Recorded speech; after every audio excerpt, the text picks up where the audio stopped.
So it's a very lovely, balmy afternoon in Lahore, and I'm glad we're in an intimate space so we can have a conversation rather than just Aisha and I talking to each other. I hope to open it to the floor very quickly that we can also discuss your book with them.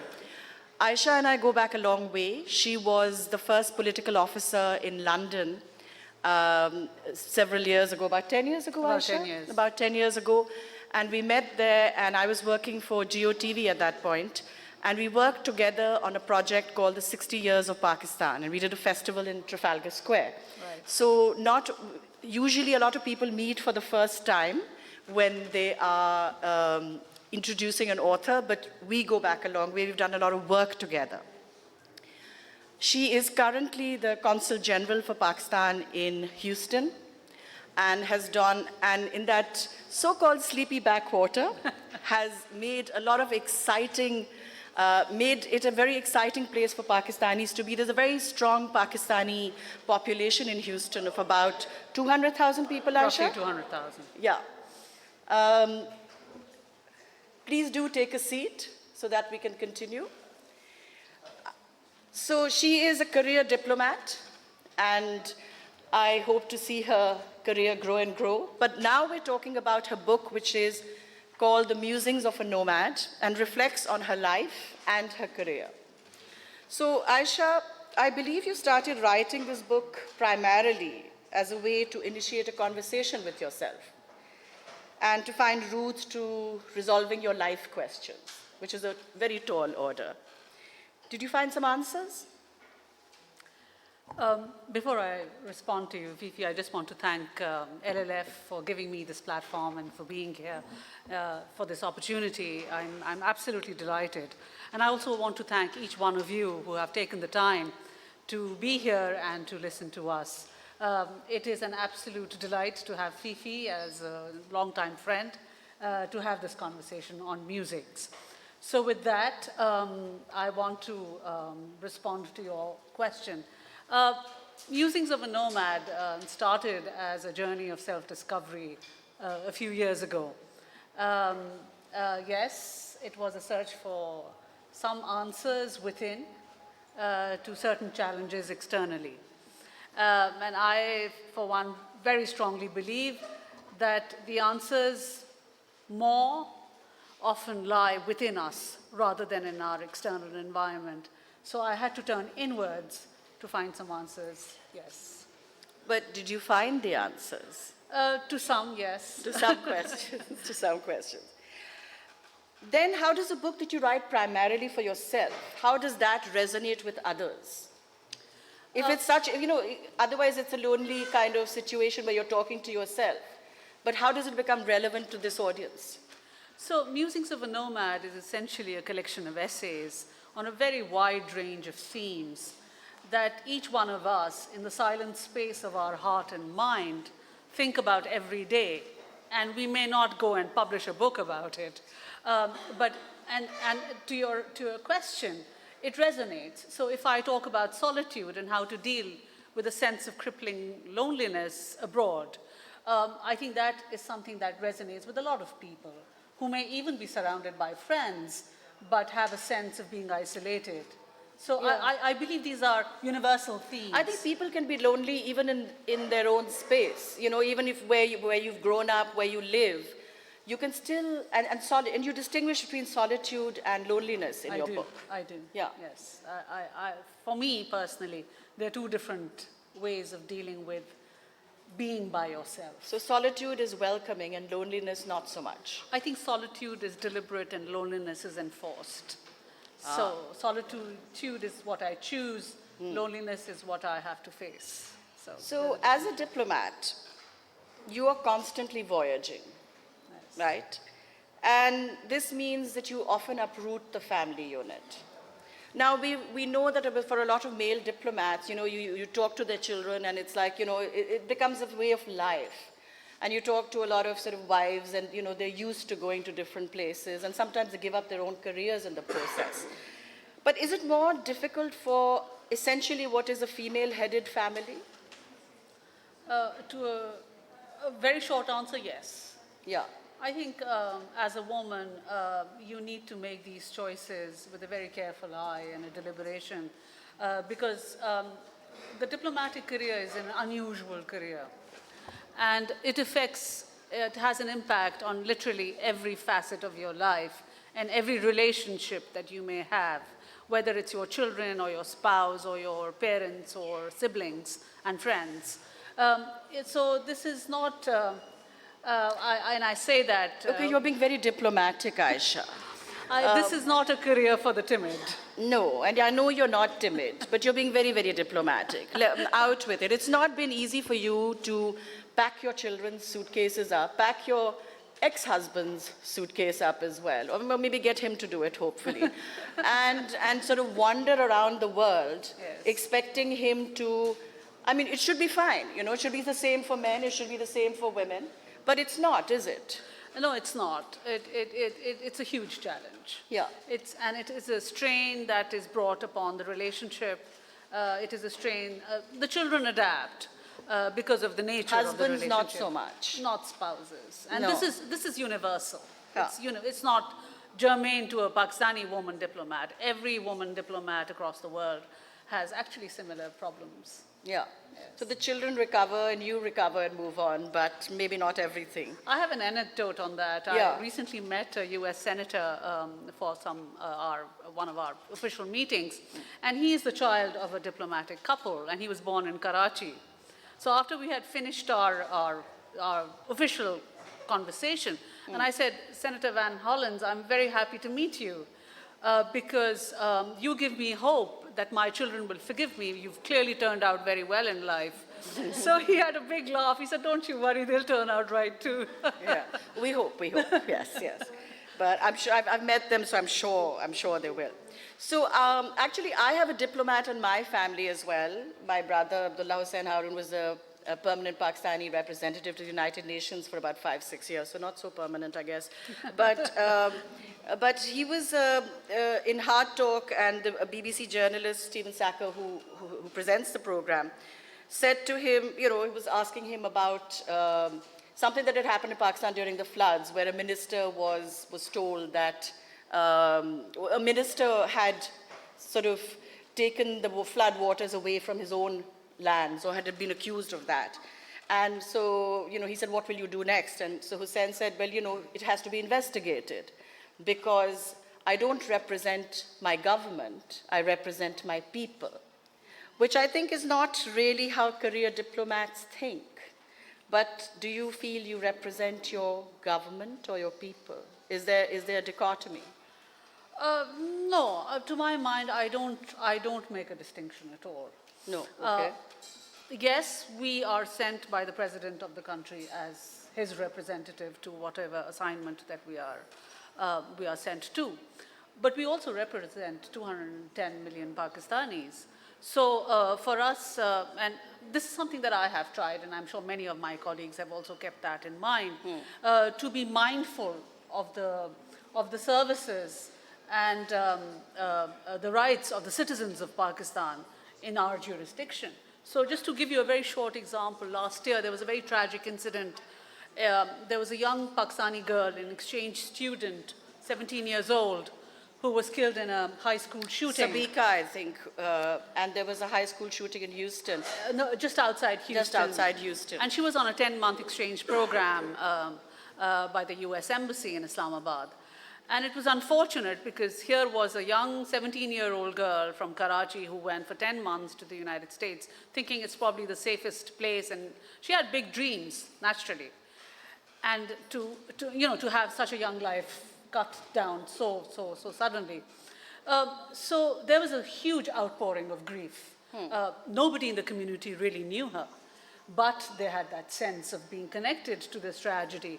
And then the consulate and myself, we stepped forward and we made sure that Sabika was sent back with all the honor that she deserved as a citizen of Pakistan. I think that you insisted, or rather you asked that the Pakistani flag be draped on her coffin, which is something that is usually reserved for the armed forces. For slain soldiers. Yeah, slain soldiers. Yeah, that was a decision that I took, and I told my my colleagues and my superiors that I am going to do this because I believe that her body must be returned wrapped in the flag with the honor that it deserves because of the tragedy of what had happened.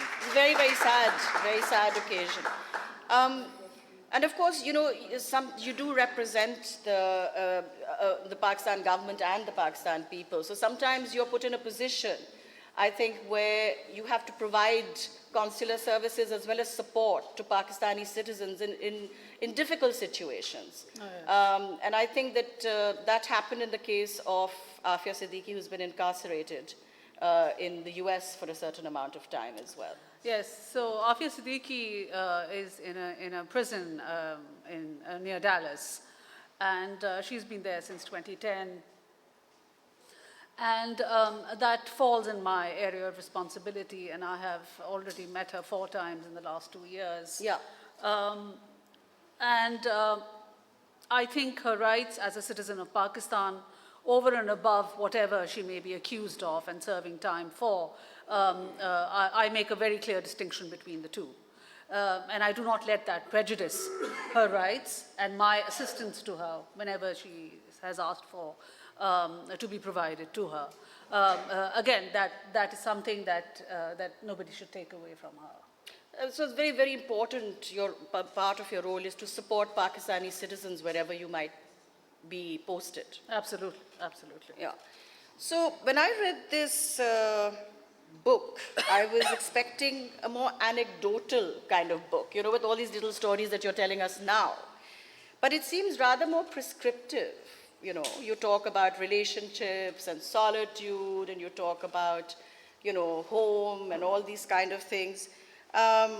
So you posit these issues and you look for solutions. It's very good to be solution-oriented. Sometimes we forget that in Pakistan. We complain a lot. But we don't automatically look for solutions.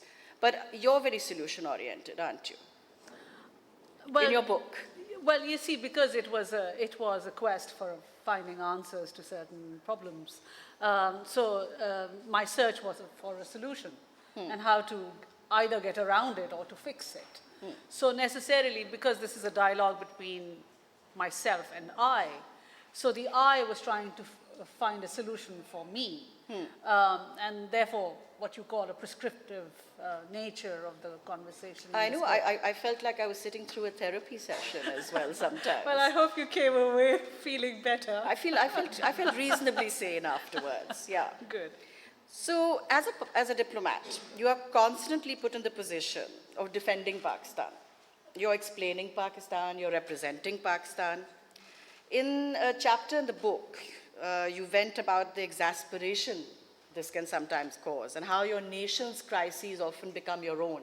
You start confusing what is happening with the nation as what is happening to Aisha as well, crisis. As a person, yeah. True.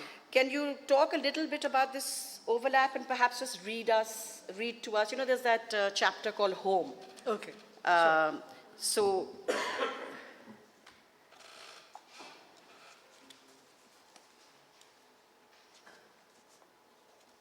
So the essays are very short, so I'm not going to keep you very long. This one is called Home. Home evokes warm, safe feelings in most people's imaginations. But what is a home? Is it concrete or abstract? Physical or emotional? Tangible or intangible? My confusion stems from the fact that over the past many decades, my home has shifted from place to place, country to country, continent to continent, until I have become unsure what exactly a home is. Is it a permanent physical structure where your clothes hang in closets season after season and where you don't have to take your toothbrush? Is home a place or a feeling? Home where troubles disappear and worries melt, where heartaches find solace and bruises find healing, where laughter reigns and unconditional acceptance rules. I have always wondered about my home. What a dilemma. For me, something as simple as I want to go home has been such a cause for confusion and angst. I have wondered long and hard over this. And I have to confess that the question is not fully settled in my mind. In my own life, the monkey mind conjured up an innovative trick to fool and comfort me at the same time. In the absence of a clear definition of home, it has superimposed all the affection and longing for a home on a conveniently available recipient, my country. I have made it my home, a grand home. Over the last many years, I have learned to project all my unfulfilled desire for that feeling of a home onto my country. So its crises have become my personal crisis. Its tragedies have become my personal history. Its victories a part of my own success story. I long for it, love it, criticize it, and never want to part from it. It distresses me profoundly when I see it disrespected or mocked by other countries and people. I wring my hands in despair when it self-destructs through myopic policies and sink into depression when my cricket team is rebuffed by all other cricketing nations. I look at the governance in the country, be it institutional infighting or lack of basic civic amenities, with great sorrow and even incredulity. I remember during an extensive stint abroad, I used to be glued to the television through the small hours of the morning, watching one crisis or another unfold. And I would tell myself that when I returned, I would hug Pakistan as if it were a person, in an attempt to heal all the wounds it had suffered on its body politic during my absence from home.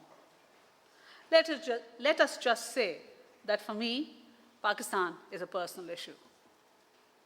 My sense of outrage at incidents of this seeming desecration of my home perhaps also stems from the fact that I've had the privilege of representing my home abroad.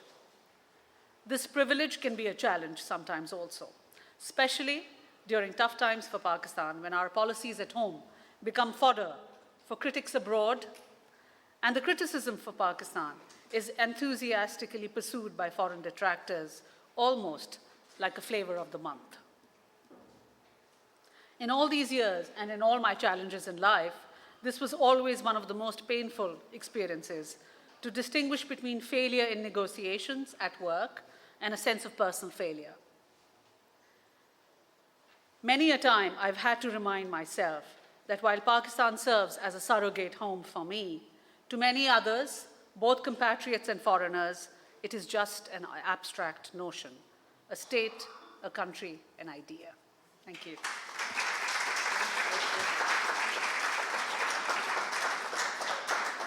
That was absolutely lovely, Aisha. Thank you. I think we all experience this, don't we? I mean, we want to give Pakistan a hug sometimes as well. And I think it needs it sometimes.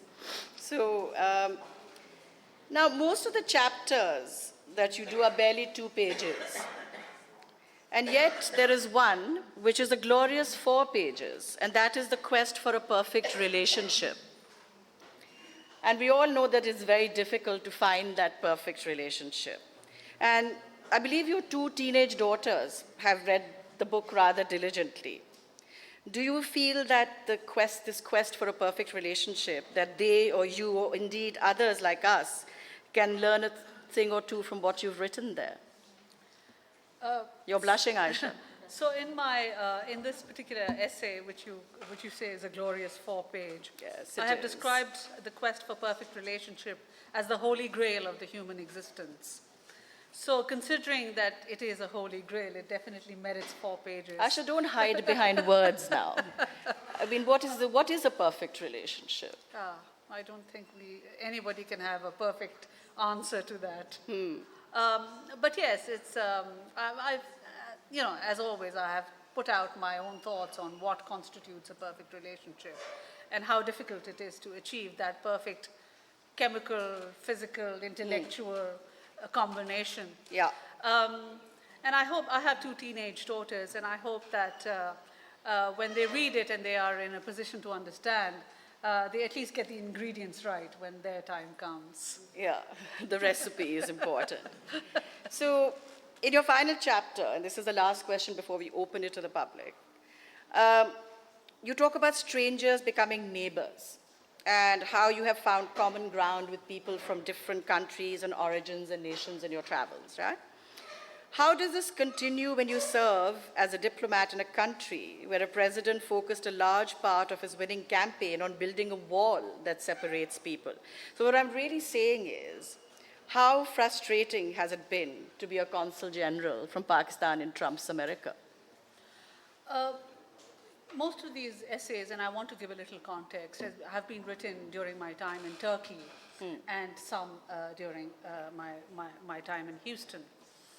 In Turkey, I saw the influx of refugees from the Syrian war flooding the streets of Istanbul and Ankara during my time there. And it was very distressing at a human level.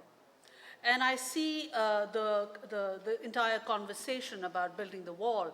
Let's not forget where I am stationed in Texas is where the whole conflict arises of migrants from South America. And yet, again, at a human level, it is distressing, indeed. But Hurricane Harvey came 2 years ago in Houston and some other parts, devastating. A hurricane that was not seen 500 years or more in the history of that region. And I saw strangers turn into neighbors to help out in this time of distress. And I think the Pakistani community was very involved in Very the relief involved. efforts. And not just for members of our own community, but for any other community that needed help. And that was when I went and helped them gather relief goods, etc. And that was our collective message, that this is for anybody who needs. We're not going to distinguish here between Pakistani Americans and Americans or Hispanics or any other ethnic community.